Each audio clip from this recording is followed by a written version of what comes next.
प्रीति एक पढ़ी लिखी लड़की है जिसकी एक अच्छे घर में शादी हुई है। प्रीति का पति राहुल एक मल्टीनेशनल कंपनी का मैनेजर है जो आधे महीने विदेश में ही रहता और छोड़ जाता है अपने मम्मी पापा को प्रीति के भरोसे, जिससे इस देश को सुधारने की चुल ने परेशान कर रखा है। मम्मी पापा, कल एक डॉग वैक्सीनेशन का शिविर है तो मैं वहीं पूरा दिन रहूंगी। आप मेरे लिए खाना मत बनवाना। अरे बेटा प्रीति, वो बाई तो काम छोड़कर परसों ही जा चुकी, एक नई बाई देखनी पड़ेगी।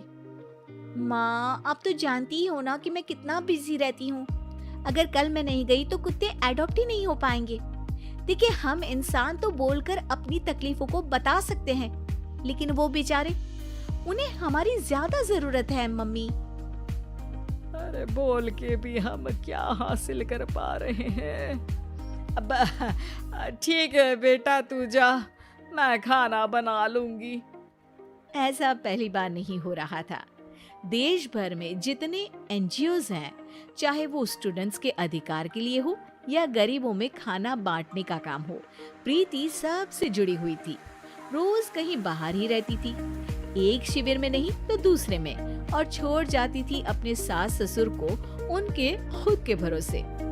और जब कोई उसे कहे, अरे प्रीति, कभी तेरी सास का हाथ भी बटा दिया कर, तो उसका एक ही जवाब रहता था,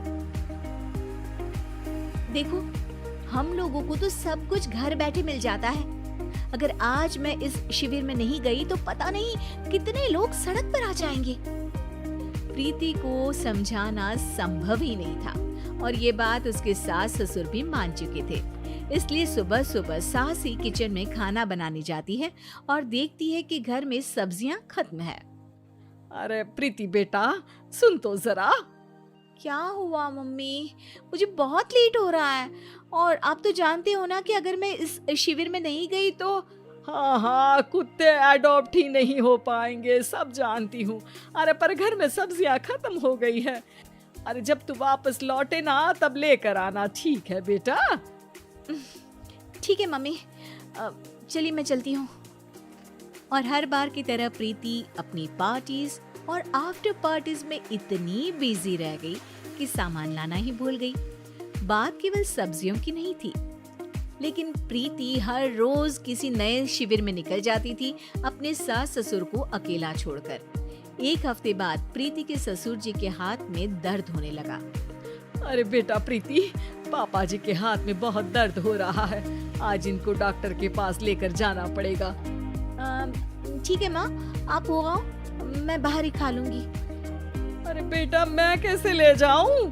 ये काम तो हमेशा राहुल ही करता था और मुझे तो डर है कि कुछ ज्यादा बड़ी बीमारी ना हो जाए। ओफो, आज मुझे मेडिकल शिविर में जाना है।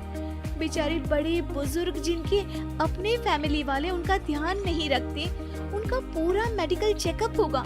अगर मैं नहीं गई तो आप तो जानते ही हो, उनका चेकअप नहीं हो पाएगा। और बेटा तू जा, मैं कुछ ना कुछ कर लूंगी। प्रीति के सास और ससुर दोनों ही काफी समय से प्रीति को समझाना चाह रहे थे कि उन्हें भी मदद की जरूरत है, लेकिन अब तो पानी सर के ऊपर जा चुका था। उधर प्रीति शिविर में पहुंचकर सबसे मिल रही थी।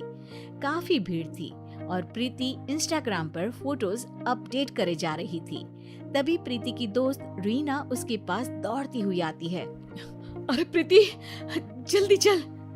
अरे क्यों, क्या हुआ? अरे तू अभी सवाल मत पूछ और चल मेरे साथ। प्रीति रीना के साथ जाती है तो देखती है कि गरीब बुजुर्गों की लाइन में प्रीति के सास ससुर भी खड़े हैं। प्रीति को समझ में नहीं आता कि ये क्या चल रहा है। उसके ऑर्गेनाइजेशन में सबकी नजर उसके सास ससुर पर थी और प्रीति को लगा कि बात उसकी इज्जत पर आ गई है। माँ, पापा जी, आप दोनों यहाँ क्या कर रहे हैं? आप तो जानते हो कि ये शिविर गरीबों की मदद करने के लिए बनी है और आप इसका मजाक उड़ा रहे हैं इस तरह से लाइन में खड़े होकर। अरे बेटा, हम भले ही गरीब ना हो पर जरूरतमंद तो है ही। हमारा भी कोई ध्यान रखने वाला नहीं है। मेरे पति के हाथ में दर्द है, मैंने सुना कि जरूरतमंद बुजुर्गों का यहाँ फ्री में इलाज हो रहा है, इसीलिए चले आए। नहीं, मतलब मैं तो। प्रीति को समझ में आ गया था कि समाज को संभालने से पहले उसे अपना घर संभालना चाहिए, और वो सर झुकाकर अपने सास ससुर से माफी मांगती है।